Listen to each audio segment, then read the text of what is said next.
On nous soigne, oui, on nous soigne avec des médicaments, mais personne ne demande notre maladie. On nous donne des méthodes comme des ordonnances. Réveille-toi à 5 heures, médite, bois de l'eau citronnée, pense positif, comme si tous les cerveaux se réveillaient à la même heure, comme si toutes les douleurs avaient la même forme.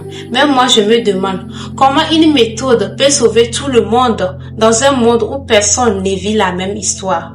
Certaines guérissent au lever du soleil, d'autres respirent seulement quand la nuit tombe. Et pourtant, on nous vend une recette uniforme pour des vies uniques. Bizarre, non? On scrolle. Pas pour perdre le temps cette fois-ci. On scrolle intelligemment. Vidéos de motivation, podcast business. On ne regarde plus les danses, on regarde les stratégies. Alors on croit évoluer parce que notre cerveau voyage. Mais nos pieds, ils n'ont jamais quitté la même case, même chambre, même pauvreté, même peur, même excuse.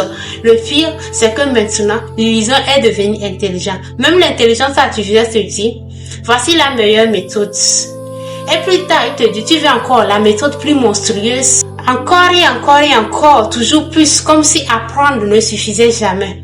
Comme si comprendre n'était jamais assez. On accumule les méthodes avant même d'avoir essayé la première. Trop d'informations a assassiné la science. Et nous, on se croit différents parce que nous ne regardons pas des vidéos drôles. Nous regardons des vidéos sérieuses. On regarde celui qui rit et on pense être meilleur.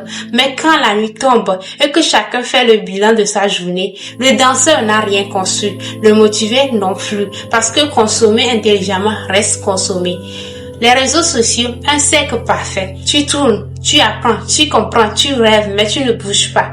Un tapis roulant pour l'ambition. Tu cours, tu transpires, mais tu restes exactement au même endroit. Et un jour, tu ouvres les yeux, ton esprit est rempli, mais ta vie vide, parce que la connaissance non utilisée est juste un meuble dans la tête. Un cerveau rempli, sans action, reste une pièce fermée. Alors aujourd'hui, je ne veux plus être éveillé seulement dans ma tête. Je veux être fatigué dans la vraie vie. Tomber, essayer, rater, créer. Parce que comprendre la réussite n'a jamais conçu une réussite. Agir, oui. Parce qu'au fond, le vrai piège n'était pas l'ignorance, c'est l'illusion d'avancer sans jamais marcher.